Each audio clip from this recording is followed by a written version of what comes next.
नमस्कार दोस्तों, आज के हमारे इस वीडियो में हम आपके लिए महाशिवरात्रि की व्रत कथा लेकर आए हैं। प्राचीन काल में किसी जंगल में एक गुरु ध्रुव नाम का शिकारी रहता था, जो जंगली जानवरों का शिकार करता था। अपने परिवार का भरण पोषण वो शिकार से किया करता था। एक बार शिवरात्रि के दिन जब गुरु ध्रुव शिकार के लिए निकला, तब संयोगवश पूरे दिन खोजने के बाद भी उसे कोई शिकार ना मिला। इस प्रकार दिन भर भूखे प्यासे शिकारी का शिवरात्रि का व्रत हो गया। उसके बच्चे, पत्नी एवं माता पिता को भूखा रहना पड़ेगा, इस बात से वो चिंतित था। सूर्यास्त होने पर वो एक जलाशय के समीप गया और वहां एक घाट के किनारे पेड़ पर थोड़ा सा पीने के लिए पानी लेकर चढ़ गया, क्योंकि उसे पूरी उम्मीद थी कि कोई ना कोई जानवर अपनी प्यास बुझाने के लिए वहां जरूर आएगा।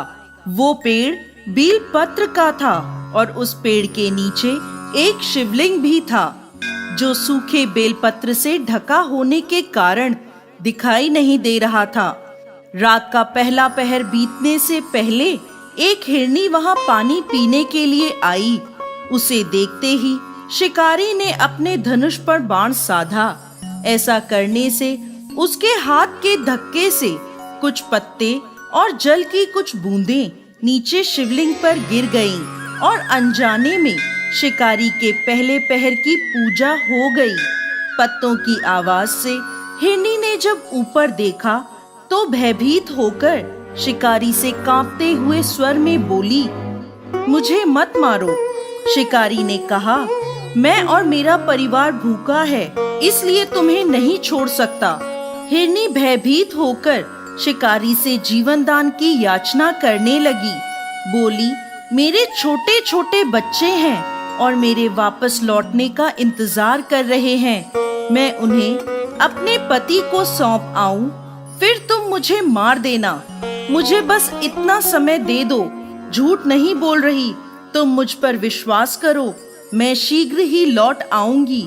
अगर मैं लौट कर ना आऊं तो मुझे वो पाप लगे जो विश्वासघाती और शिवद्रोही को लगता है। इस प्रकार हिरनी के विश्वास दिलाने पर शिकारी ने उसे जाने दिया और हिरनी वहां से चली गई। कुछ देर बाद शिकारी ने देखा कि एक मोटा ताजा हिरण जल पीने वहां आया है। उसने फिर से अपने धनुष पर बाण चढ़ाया और फिर से कुछ जल और बीलपत्र शिवलिंग पर चढ़ गए। इस प्रकार शिकारी की दूसरे पहर की पूजा भी हो गई। धनुष पर बाण चढ़ा देख हिरण ने पूछा, ये तुम क्या कर रहे हो? मैं घर पर अपने बच्चों को छोड़कर आया हूँ। मुझे इतना समय दे दो कि मैं अपने बच्चों को धैर्य देकर शीघ्र लौट आऊं। तुम मुझ पर विश्वास रखो। शिकारी ने हिरण को जाने दिया। हिरण जल पीकर वहां से चला गया। अब दोनों हिरण घर जाकर जब इकट्ठे हुए तो अपना अपना वृत्तांत एक दूसरे को सुनाते हुए बोले, हमें जल्द ही शिकारी के पास लौटना है। अपने बच्चों को धैर्य देकर जब वो चलने को तैयार हुए, सबसे पहले हिरनी बोली, मैं शिकारी के पास जाऊंगी और आप मेरे बच्चों का ख्याल रखना। हिरनी की बात सुनकर हिरण बोला, माँ के बिना बच्चों को कोई नहीं संभाल सकता। तुम यहीं रहो, मैं शिकारी के पास जाऊंगा। तब हिरनी बोली, पति के बिना पत्नी का कैसा जीवन? आपकी मृत्यु के बाद मैं कैसे जीवित रहूंगी? मैं वहां अवश्य जाऊंगी। और वह दोनों बच्चों को समझाकर चल पड़े। जब बच्चों ने देखा माता पिता जा रहे हैं तो हम क्या करेंगे, तब वो भी उनके साथ हो लिए। इस प्रकार वह सभी शिकारी के पास पहुँचे।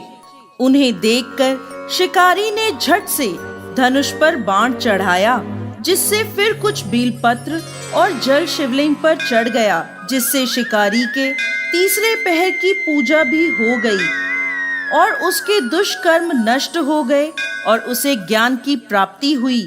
हिरण ने कहा, हम सभी उपस्थित हैं, आप हमारा वध करके अपने परिवार की भूख मिटाइए। तब भगवान शंकर की कृपा से प्राप्त ज्ञान द्वारा शिकारी सोचने लगा, मुझसे तो यह अज्ञानी पशु ही धन्य हैं, जो कि परोपकार परायण होकर अपना शरीर दे रहे हैं, और मैं मनुष्य जन्म पाकर भी हत्यारा बन चुका हूँ। ये सोचकर शिकारी बोला, तुम सभी धन्य हो, तुम्हारा जीवन सफल है। जाओ, मैं तुम्हें नहीं मारता, तुम निर्भय होकर यहाँ से जाओ। शिकारी के ऐसा कहते ही स्वयं भोलेनाथ वहाँ प्रकट हुए और बोले, मैं तुमसे प्रसन्न हूँ, मन चाहा वर मांगो। ये सुनकर शिकारी भगवान के चरणों में गिर पड़ा। आंखों से आंसू बहने लगे। भगवान शंकर ने उसे सुख समृद्धि का वरदान देकर गुरु नाम प्रदान किया। दोस्तों, ये वही गुरु था जिसके साथ भगवान श्री राम ने मित्रता करी थी। तो दोस्तों, कैसी लगी आपको आज की हमारी महाशिवरात्रि व्रत की कहानी? हमें कमेंट बॉक्स में लिखकर जरूर भेजिएगा, और साथ ही साथ हमारे इस चैनल को सब्सक्राइब जरूर करें।